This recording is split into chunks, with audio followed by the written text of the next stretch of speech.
네, 부동산 사소하지만 이익이 되는 다양한 정보들 이 시간 전해드립니다. 안녕하세요. 부동산 사이다 진행의 장효윤이고요. 오늘은 강인혜 아나운서와 함께합니다. 어서 오세요. 안녕하세요. 반갑습니다. 네, 반갑습니다. 네. 은혜 아나운서는 네. 숫자 뭐 어떤 걸 제일 좋아해요? 저요? 아무래도 행운을 기원하는 숫자 7 아닐까 생각이 듭니다. 어. 7 왠지 좋은 것 같아요, 기분이. 네. 그러면 우리나라 사람들이 가장 좋아하는 숫자는 뭘까요?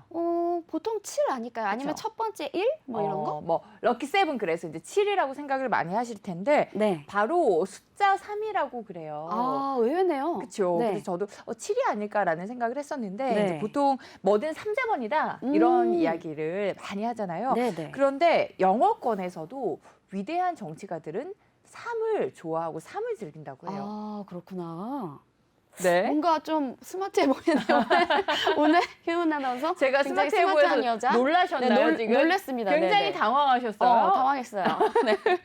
이게 세 단어 그리고 세 문장 3번을 강조를 해서 문장을 만들어낸다고 하는데 진짜 생각해보면 그럽니다. 뭐 링컨이 한 말을 들으면 네. 느낌이 딱 오실 거예요. 국민을 위한, 국민에 의한, 국민을 위한 정부. 기억나시죠? 들어봤어요. 네. 네.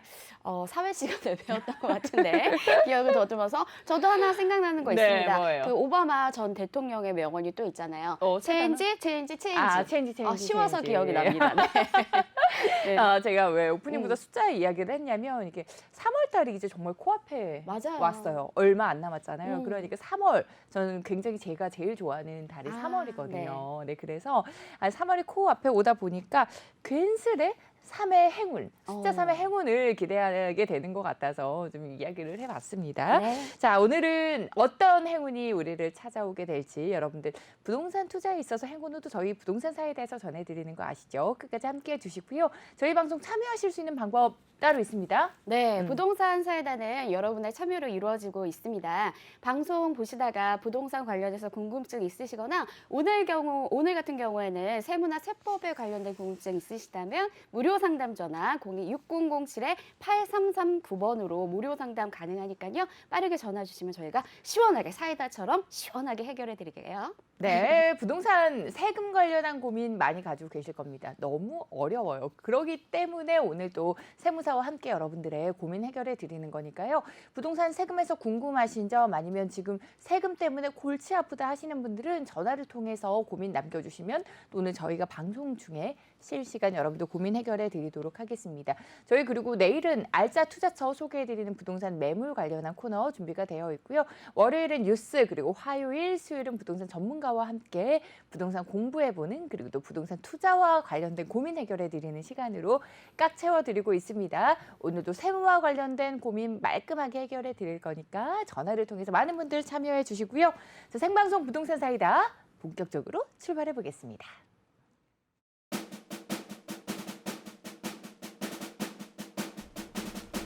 안녕하세요, 여러분. 부동산 사이다 장효윤입니다. 자, 지금 여기는 짠! 부동산 사이다가 진행이 되는 스튜디오 아닙니다. 저희 매일 월요일부터 금요일까지 오후 1시에 여러분들 만나보고 있는데 지금은 1시 생방송이 끝나고 이제 스튜디오가 살짝 비어있는 시간에 들어와 봤어요.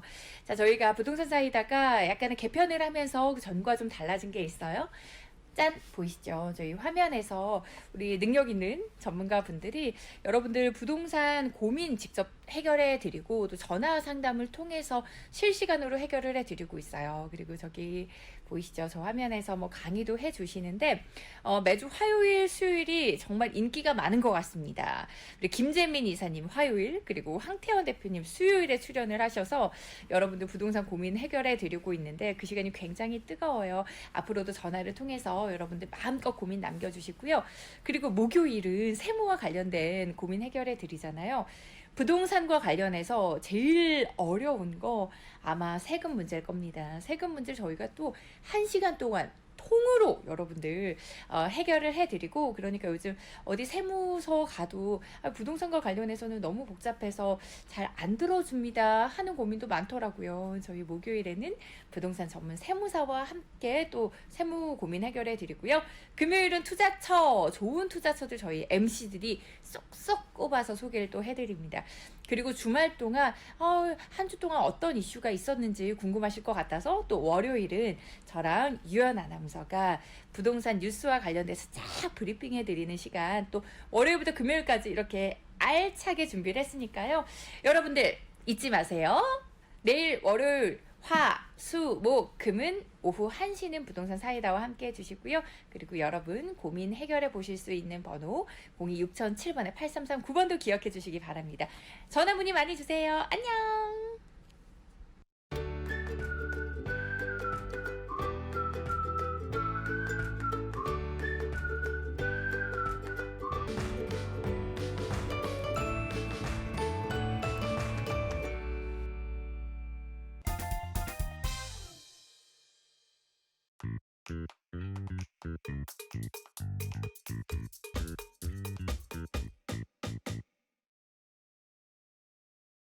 네. 부동산 사이다 생방송으로 함께하고 계시고요. 이제 세금과 관련된 궁금증들 해결해 드리는 시간입니다. 매주 목요일에 함께 하시는 분이에요. 세무법인 한울의 전병옥 세무사 스튜디오에 모셨습니다. 세무사님 안녕하세요. 네, 안녕하세요. 반갑습니다. 네, 반갑습니다. 네, 반갑습니다. 지난주 목요일에 전화가 굉장히 많이 맞아요. 왔어요. 이게 정말 세금 관련해서 고민 가지고 계신 분들이 진짜 많은 것 같거든요. 네, 정말 많습니다. 맞아요. 근데 저희가 또 실시간으로 여러분들의 고민을 해결해 드리기 전에 이건 꼭 알아야 된다. 부동산 세금과 관련해서 이 점은 꼭 기억해 두세요 하면서 우리 세무사님이 또 강의를 준비를 해주시는데 저는 와. 이 시간이 제일 기다려집니다. 맞아요. 세무사님, 오늘은 어떤 네. 주제인가요? 오늘은 모든 분들이 관심을 갖고 있는 네. 1세대 1주택입니다. 1세대 1주택. 네. 1세대 1주택과 관련해서 이제 세금 문제 네, 맞습니다. 네, 네. 풀어주실 거예요. 바로 예. 좀 시작을 해주시면 되겠어요? 네, 시청자 여러분, 네, 명절 잘 보내셨는지요? 명절 지나고 첫 방송입니다. 네. 제가 1세대 1주택 이번에 2021년 1월 1일부터 시행되는 개정된 1세대 1주택 포함해서 1세대 1주택에 대한 내용, 아주 기본적인 내용을 설명드리도록 하겠습니다. 먼저 딱딱한 세금 문제를 말씀드리기 전에 네. 두 분 아나운서님께 제가 질문을 드려볼게요. 질문이요. 긴장됩니다. 세금은 누가 낼까요? 세금은 국민 모두가 내잖아요. 국민 모두가. 네. 네. 근데 돈 버는. 세금 안 내시는 국민들도 계시지 않나요? 일을 그쵸. 소득이 있어야 될 것 네, 같아요. 맞습니다. 네. 소득이 있어야지 내죠. 네. 그리고 또 소득이 많은. 소득이 많은. 네. 재산. 소득이 적으면 안 내나요? 그러네요. 어렵네요. 답은 네. 세금은 누가 낼까요? 세금은 소득, 네. 이익, 부, 이런 재산, 이런 증대가 있는 사람이 세금을 냅니다. 네. 물론 사람도 내지만은 법인도 냅니다. 그렇죠. 그쵸? 네. 네, 그래서 소득, 이익, 부 이런 증가가 있을 때에는 세금을 낸다. 자, 그러면 세금 내는 거는 좋은 거예요? 나쁜 거예요? 좋은 거네요. 좋은 거죠? 네, 소득이 있다는 맞아요. 반증이니까요. 그렇죠, 그렇죠. 네. 내 재산이 증가한 거죠. 네. 세무사님이 전에 행복이라고 말씀해 주셨잖아요. 네, 맞습니다. 네. 그래서 세금이라고 하는 부분은 굉장히 좋은 거다. 정말 즐겁고 행복한 거다. 이렇게 우리 시청자 여러분들도 인식을 해주셨으면 좋겠습니다. 많이 내면 아깝긴 한데 사실. 그래서 네. 더 중요한 거는 절세는 진정한 행복이다. 야, 절세는 진짜 행복합니다. 네, 절세는 진정한 행복입니다. 네. 그래서 우리가 이런 시간을 통해 가지고 네. 어떻게 하면 절세를 할 수 있는지 네. 그런 부분들도 살펴보도록 하겠습니다. 네. 자, 부동산은 세법에서 이야기하는 부동산은 이렇게 세 가지로 나누어집니다. 네. 토지, 건물, 그 다음에 부동산에 관한 권리, 네. 부동산에 관한 권리입니다. 네. 자, 토지는 여러분들 다 아실 거예요. 근데 지목으로 보면은 대지가 있고 임야가 있고 나대지가 있고 농지가 있습니다. 네. 자, 제가 하나 여쭤볼게요. 이 대지와 나대지의 차이는 뭘까요? 그거 어렵네요. 어렵죠? 네. 대지는 그냥 토지. 네, 그냥 토지. 그리고 나대지는 쓰기가 힘든 토지. 네. 반대로 말씀하셨어요. 대지는 네. 대지는 위에 건물이나 부동산이 있는 그런 토지를 대지라고 이야기를 하고요. 네. 나대지는 그런 게 없는 그냥 건물이 없는 빈 그런 땅이네요. 빈 땅, 네. 예, 네. 빈 땅 맞습니다. 예, 빈 땅이 나대지입니다. 그래서 건물이나 임야, 농지 이런 부분들은 어떤 용도가 있는 겁니다. 네. 그래서 주택이 있으면은 주택이 되는 거고 근생 건물이 있으면 근생 네. 이렇게 되는 거거든요. 근데 나대지는 그거에 해당이 안 되기 때문에 우리 종합부동산세에 뭐가 들어갑니까? 나대지가 들어가죠. 네. 그래서 이거는 하나의 투기 목적 뭐 이런 쪽으로 분류가 되는 겁니다. 음. 그래서 토지의 지목은 이렇게 볼 수가 있고요. 그다음에 건물은 근생하고 주택으로 구분을 할 수가 있습니다. 네. 그래서 우리가 상가, 사무실, 오피스텔 그리고 주택으로 사용되지 않는 그런 그 용도의 부동산 건물은 근생 건물이라고 표현을 합니다. 네. 그리고 주택은 아파트, 다세대, 다가구, 단독, 주거용 오피스텔 이렇게 구분이 되고 있습니다. 네. 자, 여기 보시면은 건물에 근생에 오피스텔이 있고 주택에도 오피스텔이 있습니다. 네. 네. 자, 이 구분은 뭘까요? 사무용이냐. 여기 써 있죠. 네, 사람이 주거용이냐. 주거용으로. 네. 아. 주거용으로 오피스텔을 사용하게 되면은 네, 주택이 되고. 주택으로 분류가 되고요. 네. 그거를 사무실로 사용을 하게 되면은 근생으로 근생. 네. 분류가 되는 겁니다. 이해가 되셨죠? 네. 그다음에 부동산에 관한 권리. 우리 분양권하고 입주권이 있습니다. 네. 분양권과 입주권의 차이는 뭐죠? 내가 뭐죠? 갑자기 생각이 안 나요. 아니, 네, 일반 분양 그리고 원래 가지고 있던 네. 네. 원래 가지고 있던 주택이나 네. 아파트 이런 것들이 노후돼 가지고 재개발이 재건축, 되면서. 재개발이 되면서 일시적으로 그 부동산을 그러니까 취득할 수 거주하고 있는 있던 권리. 분이. 네, 네. 예, 그거를 입주권이라고 합니다. 그래서 네. 대지 지분, 조합원. 예, 토지 지분이 네. 있는 분양권을 입주권이다 보시면 되고요. 네. 일반 분양권은 그런 토지 지분이 없는 그런 분양권이라고 보시면 됩니다. 네. 이렇게 세 가지에 대해서 양도나 이런 것을 취득하고 이렇게 하게 되면은 네. 양도소득세, 우리 세금하고 관련된 부동산이다 보시면 됩니다. 네. 자, 다음은 자, 주택의 종류. 오늘 우리가 배워야 될 부분이 1세대 1주택입니다. 네. 자, 그러면은 조금 아까 부동산을 구분을 할 때와 네. 주택에 해당되는 부동산이 좀 차이가 있습니다. 그래서 제가 별도로 이렇게 구분을 했는데요. 자, 주택의 종류는 아파트가 있고요. 다세대가 있고 다가구가 있습니다. 그리고 단독주택이 있고 아까 앞에서 보셨듯이 주거용 오피스텔 그리고 조합원 입주권도 주택으로 들어갑니다. 포함이네요. 주택은. 네. 네. 그리고 올해 1월 1일부터 바뀐 게 있죠. 뭐가 바뀌었죠? 분양권이 어디에 들어갑니까? 주택에 포함인가요? 주택 수에. 주택수에 들어가나요? 그렇죠? 분양권까지도. 예, 예.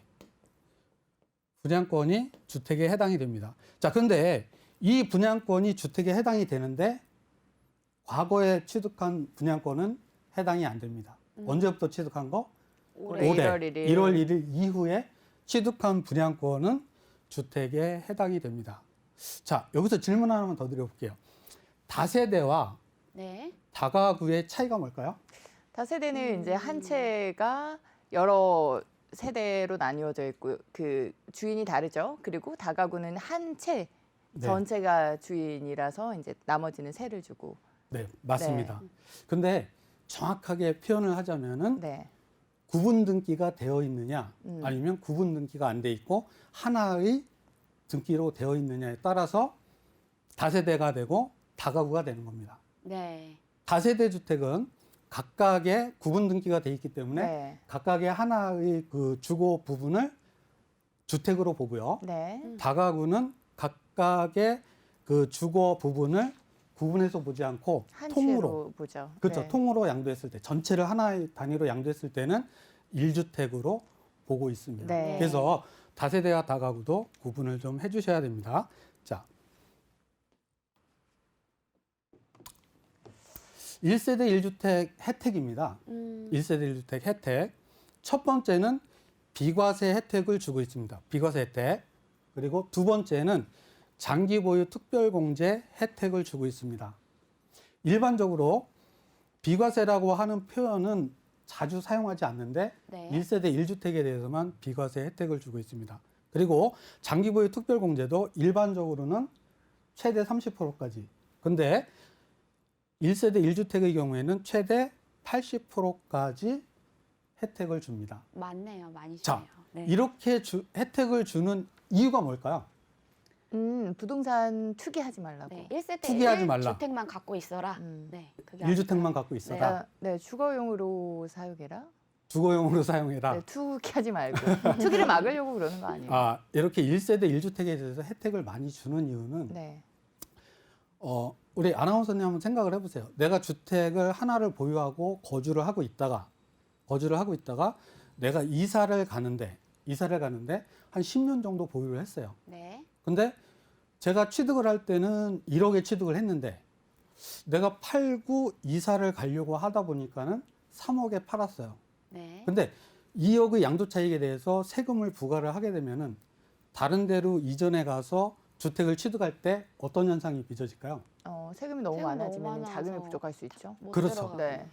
내가 거주하던 그 주택 그대로 이전을 못 한다는 거죠. 그렇죠. 그래서 국민 주거 생활의 안정에 해가 됩니다. 아. 네. 그러다 보니까는 1주택을 가지고 있는 경우에 그 네. 주택을 팔고 또는 처분하고 새로운 주택을 취득해서 갈 때는 세금을 부과하지 않겠다. 얼마까지?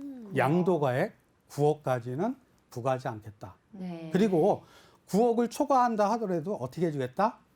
장기 보유 공제를 80%까지 최대해서 양도 차익을 최대한 과세하지 않고 살던 그 집 그대로 새로운 곳에 이전해서 거주할 수 있는 그런 혜택을 주겠다는 게 1세대 1주택의 혜택입니다. 네. 자, 그러면은 무조건 1세대 1주택만 가지고 있다고 그래가지고 이런 혜택, 비과세 혜택을 주고 뭐 80% 이렇게 혜택을 주게 되면은 무슨 문제가 발생하죠? 투기 목적으로 하나의 주택을 보유하는 사람이 있고 실거주 목적으로 하나의 주택을 보유하는 사람. 두 사람의 목적은 틀리죠. 네. 그렇죠? 그러다 보니까는 일정한 요건을 두어서 그 요건에 해당이 될 때 혜택을 주겠다는 겁니다. 네. 그래서 1세대 1주택이면서 비과세에 해당하는 요건이 있는 겁니다. 요건. 자, 요건을 보시면은요. 1세대가 1주택을 보유하는 경우에 양도일 현재 2년 이상 보유하고 양도하는 경우에는 9억 원 이하는 비과세한다. 그러면 9억 원 초과는 어떻게 된다? 세금을 내야 부과를 되겠죠. 하겠다는 겁니다. 네. 자, 양도일. 양도일은 언제라고 그랬죠? 지난 시간에 우리 배웠죠. 잔금 지급일 또는 네. 소유권 접수일. 둘 중에 더 빠른 날입니다. 거. 빠른 날. 네. 그 날 현재 2년 이상 보유하고 양도하는 경우에는 9억 원까지는 세금을 부과를 안 하고 9억 원을 초과하는 부분에 대해서는 세금을 부과를 하겠다는 겁니다. 네. 자, 그런데 2017년 8월 3일 이후 조정 대상 지역에서 새롭게 주택을 취득한 경우에는 2년 보유하면서 뭐까지 해야 된다? 거주까지. 거주까지 해야 되는 겁니다. 네. 그래야지 음. 비과세 9억까지 양도가액 9억까지 비과세를 해주는 네. 이런 혜택을 받을 수가 있는 겁니다. 자, 그러면은 1세대가 있고 1주택이 있죠. 주택은 뭐 하나라고 하는 부분은 우리가 앞에서 주택에 대한 공부를 했습니다. 자, 그러면은 1세대. 네. 1세대는 뭐냐? 자, 거주자 및 배우자가 그들과 같은 장소에서 생계를 같이 하는 자, 요 부분을 1세대라고 표현을 합니다. 네. 네. 간단하게 말씀드리면 주민등록상 같이 등록되어 있는 구성원을 1세대다. 이렇게 이해를 하시면은 편안하실 것 같습니다. 네. 자, 근데 그렇다고 하면은 주민등록상 별도의 세대인데 생계를 같이 하는 경우에는 어떻게 될까요? 그것도 1세대에 포함이 되는 건가요? 포함이 안- 될까요, 안 될까요? 안 될 것 같은데요. 안 될 것 같아요? 네. 됩니다. 와, 그것도 1세대군요. 네, 맞습니다. 왜냐하면 생계를 같이 하는 자, 어, 같은 주소에서 생계를 같이 하는 자. 예.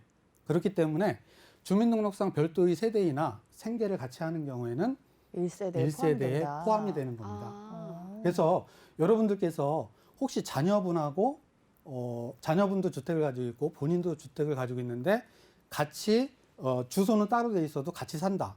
그러면은 하나의 세대에 해당이 돼서 1세대 1주택이 아니라 그런 경우에 1세대 2주택이 되는 겁니다. 아, 그렇군요. 이해되시죠? 그럼 아래의 경우에는 어떻게 되는 거예요? 자, 주민등록상은 같은 세대이나 생계를 같이 하지 않습니다. 이런 경우에는 어떻게 되는 거예요? 주민등록 상위에 같은 세대라도 1세대로 볼 것 같기도 하고요. 네. 헷갈리네요. 근데 생계를 같이 하지 않기 때문에 좀 애매하네요. 어떻게 여기에 되는 해당이 거예요? 안 되죠? 네. 예. 여기에 해당이 다음 네네네. 여기에 해당이 안 되는 거죠? 네, 같은 주소에서 생계를 같이 하는 자에서 생계를 같이 하는 자에 해당이 되지 않는다는 거를 그렇죠. 말씀하시는 거예요. 네네네, 맞습니다. 그래서 생계를 같이 하지 않기 때문에 이 경우에는 포함이 안 된다. 포함이 안 됩니다. 그렇군요. 1세대에 해당이 안 됩니다. 생계를 같이 하는 게 기준으로 가장 중요하군요. 그러니까 같은 장소에서 같이 생활한다는 것이 실질적으로 1세대라는 거죠. 아. 네. 그러니까 조금 아까 제가 주민등록상 구성원이 되어 있으면은 1세대다 이렇게 표현을 했지만은 실질 우리 국세는 실질 과세 원칙입니다. 네. 그렇기 때문에 실질적으로 같이 생계를 한다고 하면은 그거는 네. 하나의 세대로 보아야 한다 하는 겁니다. 네. 자, 그렇다면은 주민등록상 같이 돼 있는데 생계를 같이 하지 않기 때문에 이 경우에는 별도의 세대로 구분이 되는 겁니다. 그러네요. 우리 이런 경우 있죠. 예를 들면은 자녀인데 뭐 대학원 공부를 한다거나 네. 이런 경우에 집에다가 주소는 두고 외부에서 생활하는 그렇죠. 그러한 경우도 많이 있죠. 네. 네, 그런 경우에 이런 거에 해당이 될 수가 있습니다. 아. 그리고 또 직장 때문에 또 다른 데 그렇죠. 근무할 수 있는 네, 그럴 그런 수 있죠. 경우에 해당이 된다고 아. 보겠습니다. 자, 그리고 1세대는 독립된 세대를 이야기를 하는 겁니다. 그래서 30세 이상이면은 1세대로 구분이 될 수가 있습니다. 자, 30세 이상이면서 주민등록은 어떻게 돼 있어야 될까요? 원칙적으로 분리가 돼 있어야 되겠죠. 네. 근데 30세이면서 주민등록 같이 돼 있으면은 그때는 같이 생계를 하느냐 안 하느냐에 따라서 30세 이상인 경우도 어떻게 된다? 같은 세대냐 구분이 되냐 할 수가 있겠죠. 네. 즉 30세 이상이면서 별도의 세대를 구성하고 있다 그러면은 그 세대는 별도의 1세대가 되는 겁니다. 자, 그런데 30세 미만이면은 다 생계를 같이 하는 거로 보냐? 또 그건 아니라는 겁니다. 소득이 있거나 결혼을 한 경우에는 독립세대로 간주를 합니다. 네. 즉 30세 미만이라 하더라도 주소를 달리하고 주민등록을 달리하고 소득이 있으면은 1세대로 구분을 해준다는 겁니다. 따로 자, 그러면 독립세대로. 이 소득은 얼마가 돼야 될까요? 알아맞혀 보세요. 소득이요. 네, 연 2천 이상? 연 2천 이상. 네. 월로다가 해주세요. 월로요. 예, 월로. 최저임금 기준? 최저임금 기준? 네. 일단 아닌가요? 금액으로 얘기해 보세요. 150만 네. 원 정도? 150만 원? 네. 아닙니다. 그거보다 낮습니다. 100만 원. 낮습니다. 그래요? 70만 원. 네, 빙고. 맞습니다. 네. 네. 네. 30세 미만이라 하더라도 네. 소득이 70만 원, 월 70만 원입니다. 월 네. 70만 원 이상이면은 독립세대로 인정을 해주고요. 네. 아. 30세 미만이라 하더라도 결혼을 해서 독립된 그런 그 세대를 이루고 있으면은 그런 경우에는 독립된 1세대로 인정을 합니다. 그렇군요. 그냥 자. 아르바이트를 하고 세대 거주를 따로 하면은 독립세대로 인정을 받는 거네요. 당연히 그러면? 받을 수 아, 있습니다. 그렇구나. 네네네. 네. 당연히 받을 수 있습니다. 네. 자, 그리고 그러면 부부는 단독 세대가 인정이 될까요? 안 될까요? 같이 살고 있으면은 아니, 따로 산다고 하면. 두 분도 따로 살고 살아. 있으면 네. 별거나 네. 사실상 이혼이나 파탄이나 네네네. 이런 경우. 호적이 좀 중요하지 않나요? 네, 맞습니다. 호적. 호적이 중요합니다. 어. 그래서 부부는 일심동체입니다. 아. 그래서 부부는 따로 떨어져서 하나의 독립된 세대를 구성한다 하더라도 부부는 하나의 한 세대로 세대로. 봅니다. 예. 그렇기 때문에 부부가 독립 세대로 인정을 받기 위해서는 반드시 어떻게 해야 된다? 네.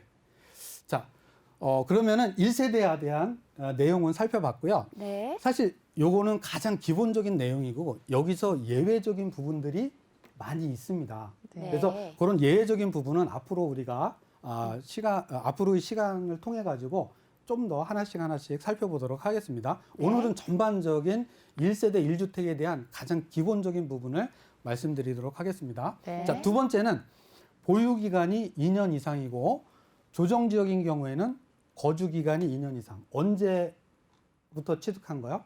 2017년 8월 3일 이후에 네. 취득한 주택의 경우에는 2년 이상 거주를 해야 됩니다. 네. 거주를. 자, 그러면은 언제부터 이 보유 기간과 거주 기간을 산정을 할 거냐 하는 문제가 발생을 합니다. 네. 처음부터 1세대 1주택을 보유를 했다 그러면은 이 보유 기간과 거주 기간의 그 기산일은 언제부터 되겠습니까? 처음에 취득한 시점부터 되겠죠. 네. 그렇죠? 근데 여러 주택을 가지고 있다가 어느 순간에 1주택이 됐습니다. 이런 경우에는 어떻게 된다? 당초 취득한 시점부터 보유기간, 거주기간을 기산하는 게 아니라 1주택 보유 시점부터 즉, 네. 배우자와 본인이 하나의 주택을 각각 가지고 있다가 배우자가 주택을 양도를 했어요. 네. 그러면은 1세대 1주택 혜택을 못 받죠. 그렇죠? 네. 예. 그렇기 때문에 그런 경우에는 그 주택을 양도한 시점부터 그 시점부터 어떻게 된다? 2년 이상 보유하고 네. 조정 지역인 경우에는 2년 이상 거주. 거주를 해야 된다는 네. 겁니다. 이해되셨죠? 네. 네. 그리고 세 번째는 주택의 부수 토지입니다. 부수 토지. 자, 우리 단독 주택의 경우에는 부수 토지가 굉장히 넓은 넓죠. 경우가 있죠. 네. 그렇죠? 네, 그런 경우에 수도권은 3배. 자, 요 3배는 어떻게 되냐면요.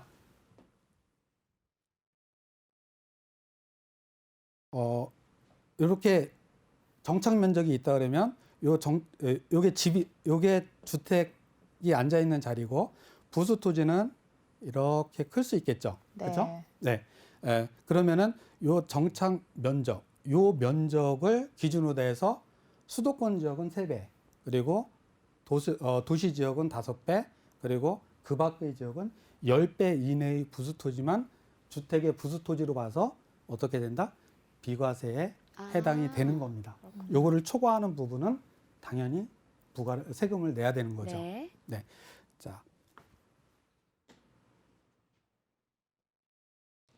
자, 그리고 1세대 1주택의 경우에는 비과세 혜택뿐만이 아니라 뭐도 있다고 그랬습니까? 장기 보유 특별 공제. 장기 보유 특별 공제 혜택이 있습니다. 최대 몇 프로까지? 80%. 80%까지 혜택을 줍니다.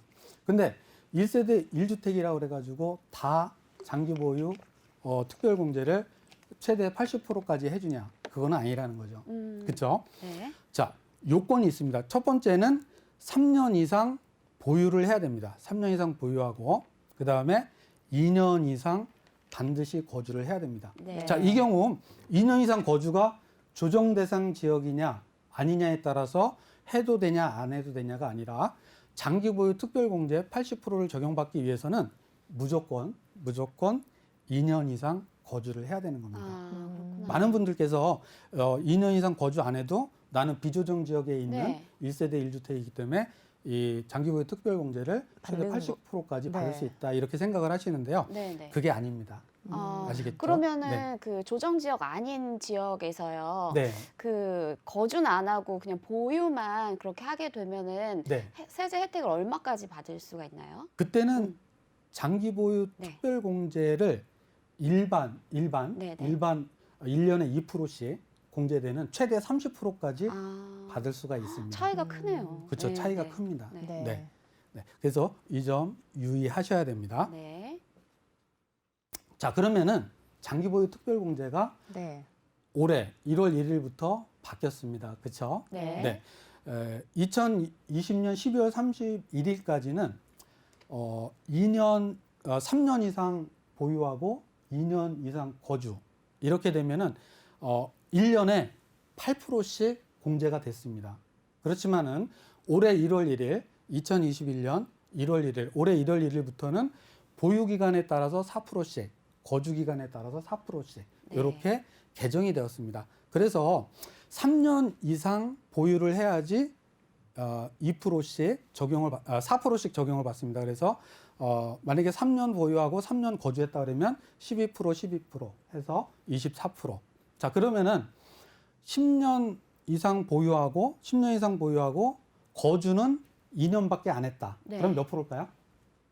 10년 이상 거주 40%요? 40%와 거주는 2년 했습니다. 네. 몇 프로 받을까요? 48%? 맞습니다. 48%입니다. 네. 거주를 2년 했기 때문에 네. 1년에 4%씩 해서 어. 거주 2년 이렇게 해서 48%를 받을 수가 있습니다. 자, 그리고 조금 아까 말씀하셨듯이 네. 거주를 안 한 경우에는 그런 경우에는 이 1년 보유 4%, 거주 4% 이거를 받을 수가 없습니다. 그래서 네. 거주하지 않으면서 1세대 1주택 비과세 이런 혜택을 받는 경우에도 그 경우에는 최대 30%까지 받는 요 공제율이 적용된다는 것을 아시면 되겠습니다. 네. 네. 그래서 오늘은 이렇게 해서 네. 네, 마지막 네네. 페이지죠. 네. 이렇게 해서 네. 1세대 1주택에 대한 비과세 요건, 그다음에 네. 장기보유 특별공제에 대한 내용을 살펴보았습니다. 네, 이렇게 1세대 1주택 세금 관련한 이야기를 좀 나눠봤습니다. 저희 강의 들으시면서 여러분들도 궁금한 점 있으셨을 거예요. 그런 분들 026007-8339번으로 전화 주시면 바로 또 저희 함께하고 계시는 전병억 세무사에도 친절한 상담 받아보실 수가 있으니까 전화를 통해서 고민 남겨주시고요. 많은 분들이 벌써 전화를 통해서 궁금증 남겨주셨습니다. 첫 번째 시청자분 먼저 바로 만나보도록 네. 할게요. 여보세요? 여보세요? 네, 안녕하세요. 반갑습니다. 예, 안녕하세요. 네, 어떤 고민 가지고 계신가요? 예, 저는 서울에 집이 세 채가 있는데요. 네. 예, 그 거주하는 집이 하나가 있고 두 개는 전세를 하나 주고 월세를 주고 있는데 네. 월세를 주고 있는 아파트를 큰 애한테 좀 증여를 하는 게 나은지 아니면은 그거를 그냥 이번 6월 그 법 개정 전에 매도하는 게 좋을지. 매도를 하는 게 나은지 그게 좀 궁금해서 전화드렸어요. 알겠습니다. 아무래도 다주택자이시다 보니까 6월 기점으로 어떻게 하는 게 좋을까? 매도하는 게 좋을까? 아니면 증여하는 게 좋을까? 고민이신 것 같고요. 일단 세무사님 연결해 드릴 테니까요. 자세한 이야기 나눠보세요. 어떨까요, 세무사님? 네, 만나보세요. 안녕하세요. 반갑습니다. 예, 안녕하십니까. 반갑습니다. 네, 주택을 두 채를 보유하고 계신다고요? 거주하는 주택까지는 채. 세 채죠. 네. 아, 거주까지 하면은 세 채를 네. 보유하고 계시는군요. 네네. 네. 그 중에 월세를 받고 있는 주택을 증여하시고 싶은 거군요. 예, 증여를 하는 게 나은 건지 아니면은 6월 이전에 네. 매도를 하는 게 나은지. 예, 예. 아, 그게 그러면은 네. 자녀분이 나이가 어떻게 될까요? 지금 24살입니다. 24살이요. 네. 네, 네. 24살이고 이 주택의 지금 시세는 얼마일까요? 지금 증여나 뭐 그 생각하고 있는 그 집은 지금 시세가 한 5억 중반 정도 합니다. 5억 중반이요. 네. 네. 자녀분이 24살, 그리고 직장을 가지고 있나요? 아니요, 직장 아니고 학생이에요. 아, 학생입니까? 네. 네. 저는 개인적으로, 네네. 지금 1세대 3주택을 보유하고 계시고요. 네네. 물론, 다른 부분도 고려를 해야 되겠지만은, 일단 1세대 3주택이기 때문에, 네. 주택을 자녀분한테 6월 이전에 증여를 네네. 하시는 부분은 한번 고려를 해보실 필요가 있습니다. 근데 현재 네네. 자녀분이 직장을 네. 안 다니고 네. 학교를 다니고 있는 이런 상황에서 네. 5억이면은 증여세가 한 8천만 원 정도 예상이 됩니다. 아, 그리고 예. 그리고 5억에 해당하는 이 주택을 증여를 할 때 네. 다주택자가 자녀한테 증여를 할 경우에는 증여 취득세율이 12%가 적용이 됩니다. 네네. 네, 물론 조정 대상 지역입니다. 네. 조정 대상 지역에 해당이 되는 지역. 예, 다 서울에 있는. 아, 다 서울에 있습니까? 예. 네네. 그래서 세금 증여세 8천만 원, 8천만 원. 증여세 8천만 원과 취득세 12%, 요 해당하는 이 금액을 자녀분이 지금 현재는 자력으로 부담을 할 수가 없습니다. 그렇죠? 네네. 네. 자, 이런 경우에는 요 8천만 원과 취득세 12%에 해당하는 금액도 그 등기 비용도 어떻게 되냐면 증여재산에 포함이 됩니다. 아. 그렇게 되면은 이게 12%라고 하면은 그냥 요 12% 증여취득세는 과세 표준이 어디에 해당이 되냐면 주택 공시가격에 12%가 적용이 되는 겁니다. 네. 시세에 12%가 적용이 되는 게 아니고요. 그러다 보니까는 3억 정도의 공시지가라고 하면은 한 3,600만 원, 추가적으로 취득 부대비용까지 하면은 한 4천만 원 정도가 예상이 될 것 같습니다. 취득 네네. 비용이. 그렇게 되면은 한 1억 2천 정도가 추가적으로 5억에 합산이 되어서 증여세가 계산이 되게 됩니다. 그렇게 되면은 이 증여세가 훨씬 더 높아지는 그런 어떤 부분이 되고, 그래서 이러한 어떤 부분에서 이 부분을 감당을 할 수 있다 하면은 증여를 하는 것도 하나의 방법입니다. 왜냐하면은 네. 지금 1세대 3주택이기 때문에, 그리고 조정 대상 지역에 있기 때문에 종합부동산세 보유하면서 우리가 부담하게 되는 종합부동산세가 상당히 부담이 될 수가 있습니다. 네, 그래서 이런 어떤 부분을 고려를 해서 종합부동산세가 부담이 될 것 같다 하면은 증여를 하시는 것도 하나의 방법이고요. 그렇지 않다, 종합부동산세가 그렇게 큰 부담이 되지 않는다 하면은 그러면은 증여를 다음에 하는 거로 그렇게 미루시는 것도 하나의 방법이라고 생각이 됩니다. 네. 말씀 정리를 해드리면 어쨌든 그 3주택자이시기 때문에 종합부동산세 부담이 좀 있으실 것 같아서 이제 증여세가 8천만 원 정도 예상이 된다고 하셨고 취득세 같은 경우 12%라고 말씀을 해주셨어요. 그래서 이 정도 좀 부담이 가능하다 하시면 증여를 좀 생각해 보시는 게 좋겠다고 세무사님께서 말씀 정리해 주셨습니다. 도움이 되셨길 바라면서 이제 다음 전화 연결해 볼게요. 네. 026007번에 8339번으로 함께하고 있습니다. 아이고, 네. 지금 첫 번째 시청자분 전화가 끊겼고요. 두 번째 시청자분 연결이 돼 있을까요? 여보세요? 예, 여보세요. 아, 네. 안녕하세요. 반갑습니다. 네, 안녕하세요. 네. 어떤 궁금증 가지고 계신가요? 제가 이제 이번에 결혼을 하게 돼서요. 네. 예, 1월에 이제 아파트 공동 명의로 계약을 했는데요. 네. 이제 4월에 입주 준비하고 있는데 아직 그 혼인 신고는 전이고 네. 주택담보는 아직 받지는 않았어요. 네.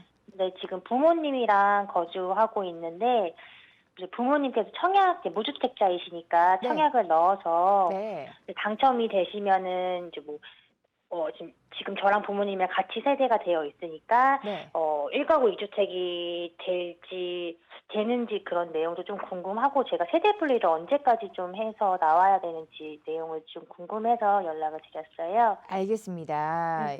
이게 이제 곧 결혼을 앞두고 계신 거죠? 네네. 네, 알겠습니다. 그래서 이제 부모님과 세대 분리를 해야 하는데 뭐 네. 세금 관련해서도 여러 가지 걱정이신 것 같고 네, 세대 네. 분리 관련 문의 어떻게 해결해 주실 건가요? 네네. 네, 안녕하세요. 네, 안녕하세요. 네, 반갑습니다. 네, 전명학 감사합니다. 세무사입니다. 네. 네, 먼저 결혼 축하드립니다.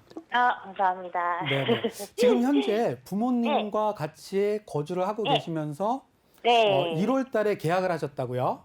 네, 맞아요. 근데 네. 부모님도 뭐 지금 뭐 주택이 있으신 건 아닌데 아, 이제 주택이 같이 없으세요? 네네. 네네. 네. 그래서 지금 같이 살고는 있어요. 아, 네네. 네. 그러면은 결혼하실 그 배우자, 예비 신랑 되시는 분은 주택이 있으신가요? 네, 있어요. 아, 주택이 있으세요? 네. 네. 그러시면은, 일단, 부모님이 주택이 없으시기 때문에요. 네. 부모님이 주택이 없으시기 때문에, 4월 달에 결혼 전에 네. 주택을 네. 취득하신다고 할 경우에 1주택을 보유를 하시게 되는 겁니다. 1주택을. 1주택을 네. 보유하게 되시는 거고, 그리고 배우자, 결혼하실 그 예비 신랑분이 주택을 네. 하나 가지고 있기 때문에 그 네. 예비 신랑도 하나의 주택을 보유를 하고 있는 겁니다. 그래서 네. 주택을 취득을 하시고 나서 두 분이 결혼을 하시게 되면은 네. 1세대 2주택이 되겠죠. 네. 그렇죠? 1세대 2주택. 근데 네. 1세대 2주택이 되지만은 결혼 전에 보유하고 있던 주택은 결혼하고 나서 5년 이내에 처분을 하게 되면은 1세대 1주택으로 보아서 그 주택이 조금 아까 제가 설명드렸던 비과세 요건에 해당이 되면은 비과세를 받고 5년 네. 이내에 처분을 하실 수가 있습니다. 아, 즉 예를 네. 들어서 네. 배우자 예비 신랑분이 가지고 있는 보유하고 있는 그 주택이 예비 신랑분이 뭐 2년 이상 보유하고 2년 이상 이미 거주를 한 주택이다. 이런 네, 경우에는 했어요. 네. 그렇게 했습니까? 네. 네. 그러시면은 결혼을 하시면서 요 새롭게 네. 4월 달에 취득하시는 요 주택으로 결혼을 하시고 요 주택으로 전입을 하시면서 5년 이내에 예비 신랑분이 보유하고 있는 그 주택을 네. 처분하게 되면은 1세대 1주택 비과세 혜택을 보실 수가 있습니다. 그래서 제가 네. 추천드리는 거는 결혼을 하시기 전에 주택을 먼저 취득을 하시고 결혼을 네. 하시는 것이 절세를 위해서 도움이 될 것 같습니다. 그러면 저는 언제 세대 분리를 하는 세대 게 분리는 좋나요? 네. 결혼을 하시면서 세대 분리를 하시는 게 좋을 것 네네네. 같습니다. 네, 알겠습니다. 네. 네. 결혼을 하시면서 이제 세대 분리를 자연스럽게 하시고 그다음에 이제 보유하신 아파트로 이제 배우자분 이제 되실 분의 그 집으로 들어가시는 게 좋을 것 같다고 세무사님께서 말씀 정리해 주셨습니다. 네, 도움 되셨길 바라고요. 다음 전화도 연결해 보도록 하겠습니다. 네, 026007번에 8339번으로 함께하고 있습니다. 계속해서 이제 세금과 관련된 궁금증 해결해 드리고 있으니까요. 여러분들 저희 생방송 중에 전화 주시면 또 방송 중에 연결이 안 되더라도 저희가 다음 주 방송에서 또 연결을 해드릴 수가 있습니다. 그러니까 이제 방송 끝나가네 어차피 안 될 거야 하지 마시고요. 하단에 나가고 있는 번호를 통해서 고민 남겨주세요. 그러면 저희가 오늘 안 된 고민도 다음 주 계속해서 이어서 여러분들 고민 해결해 드리겠습니다. 다음 시청자분 만나보도록 할게요. 여보세요? 네, 안녕하세요. 네, 안녕하세요. 반갑습니다. 네, 반갑습니다. 네, 어떤 궁금증 가지고 계신가요? 보통 우리 상가나 오피스텔 그 건물분에 네, 10% VAT가 붙지 않습니까? 네. 이 VAT가 1년에 1%씩 줄어든다고 얘기를 들었는데 이게 맞는 건지, 네, 그리고 또 10년 지나면 다 VAT가 없어지는 건지도 궁금하고요. 네. 또 상가 오피스텔 매매 시에는 반드시 포괄 양도 양수를 해야 되는지 궁금해서 문의드렸습니다. 알겠습니다. 아무래도 전문가의 조언이 필요할 것 같아요. 우리 네네. 선생님 바로 만나보세요. 네. 네, 지금 열심히 적고 계십니다. 네, 안녕하세요. 네, 반갑습니다. 안녕하세요. 네, 반갑습니다. 네, 안녕하세요. 네. 네. 지금 상가를 보유를 하고 계시는 건가요? 아니, 제가 상가를 하나 살려고요. 예. 상가를 구입할 예정이시군요. 네네. 네. 그러면은 상가를 구입할 때는 우리 건물분에 대해서 부가가치세 10%가 있습니다. 네네. 자, 이 상가를 지금 보고 이렇게 보유하고 싶은 그 상가가 지금 현재 실제 그 소유주가 사용을 하고 있나요? 아니면은 임차인이 있나요? 임차인이 있습니다. 임차인이 있습니까? 네네. 네네. 그리고 우리 지금 시청자분께서는 이 상가를 취득을 해서 임대를 주실 생각이신가요? 아니면 예, 본인이 그렇습니다. 사용하실 목적인가요? 제 임대 놓을 거예요. 임대를 놓으실 겁니까? 네네. 네네. 자, 그러면은 임대하던 주택을 취득을 해서 계속해서 임대를 하고자 하는 경우에는 임대 사업을 승계를 하는 그런 경우이거든요. 이런 네네. 경우에는 상가의 건물 부분에 네. 대해서 VAT 10%가 있는데 조금 아까 말씀드렸듯이 조금 아까 말씀하신 네. 것처럼 부가가치세 10%를 포괄 양도양수에 의해서 임대를 승계하게 되면 요 부가가치세를 매도인한테 주고 네. 세무서에서 환급받는 그런 절차를 거치지 않고 요 부가가치세를 생략한 상태에서 취득을 하실 수가 있습니다. 자, 그런데 조금 아까 말씀하셨듯이 10년 동안 임대업을 계속해서 유지하지 않고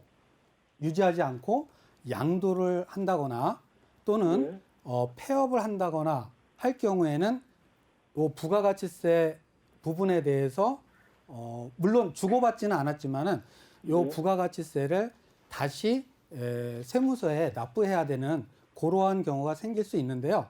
마찬가지로 10년 이내에 처분을 하시거나 이렇게 할 때 임대업을 승계하실 분한테 똑같이 양도를 하시게 되면은 그러면은 부가가치세를 서로 주고받지 않는 그런 어떤 거래를 하실 수가 있는 겁니다.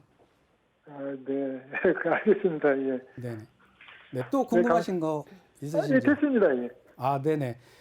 네, 감사합니다. 네.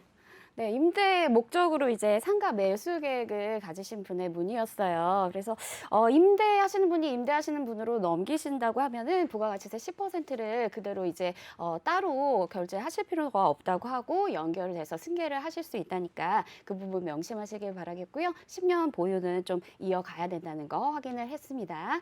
네, 이렇게 좀 마무리를 해보도록 할게요. 전화 상담은. 네, 오늘 전화 상담 여기서 마무리하겠고요. 이제 6월 달에 다주택자 1번 질문, 1번 시청자분과 네네. 관련된 이야기를 조금 더 연결해서 해보도록 할게요. 네. 6월 달에 다주택자분들이 매도를 해야 되는지 증여를 해야 되는지 이 부분에 대해서 가장 지금 고민이 많으시거든요. 그래서 좀 매도했을 때, 증여했을 때 뭐 상황별로 좀 설명을 해주시면은 비슷한 고민 가지고 계신 분들한테 도움이 될 것 같거든요. 어느 경우에 증여가 훨씬 더 유리한 건지. 네. 네. 2021년 1월 1일 요 이후에 다주택자분들이 부동산을 양도할 경우에 중과세율이 기존에 2주택일 때는 10%가 중과가 되고 네. 3주택 이상인 경우에는 20%가 중과가 됐는데 그게 30% 그리고 2주택이면 30% 네. 그리고 3주택 이상이면은 40%가 중과가 됩니다. 그러다 보니까는 우리 다주택을 보유하고 계신 분들이 6월 1일 이전에 증여를 한다거나 양도를 하는 부분을 고려를 하고 계시는데요. 네. 양도를 하는 경우와 그다음에 증여를 하는 경우 조금 아까 제가 우리 시청자분의 경우를 설명을 드렸듯이 이 증여세나 이런 부분들을 그 증여받는 사람이 그거를 해결을 해나갈 수 있으면 자력으로다가 납부를 하거나 이렇게 할 수 있으면은 증여를 하는 것도 하나의 방법입니다. 근데 여러분들께서 증여를 하신다고 하면은 다주택이기 때문에 주택의 공시 가격은 언제 변경이 되냐면은 4월 30일 기준입니다. 4월 30일. 네. 그래서 조금 아까 제가 말씀드렸듯이 우리가 증여를 받을 때 증여 취득세 과세 표준은 공시 가격에 의해서 그 공시 가격에 세율이 적용이 됩니다. 취득세율이. 그렇다 보니까는 4월 30일 이전에 증여를 하시는 것이 절세를 하는 그런 방법입니다. 네, 이렇게 정리해 드렸으니까 여러분들 추가적인 궁금증 있으신 분들은 계속해서 하단에 나가고 있는 번호로 고민 남겨주시고요. 도움 말씀 주신 전병옥 세무사관이 여기서 인사드리겠습니다. 세무사님 고맙습니다. 네, 감사합니다. 네, 저 이렇게 매주 목요일은 세금과 관련된 궁금증들 해결해 드리고 있어요. 오늘 전화를 통해서 고민 남겨주셨는데 연결이 안 됐다 아쉬워하지 마시고요. 계속해서 저희 방송이 끝나더라도 하단에 나가고 있는 번호로 전화 주시면 다음 주에도 연결해서 또 고민 해결해 드릴 거니까요. 세금과 관련된 것뿐만 아니라 또 부동산 투자와 관련된 고민 화요일, 수요일에 해결해 드리고 있으니까요. 부동산과 관련된 투자 또 세금 관련 궁금증 있으시다면 언제든지 하단에 나가고 있는 번호로 고민 남겨주세요. 저희가 오늘 준비한 소식 여기까지고요. 저희는 내일도 또 매물 소개해 드릴 겁니다. 알짜 투자처 정보 전해드리는 시간으로 찾아뵙겠습니다. 함께해 주신 여러분 고맙습니다.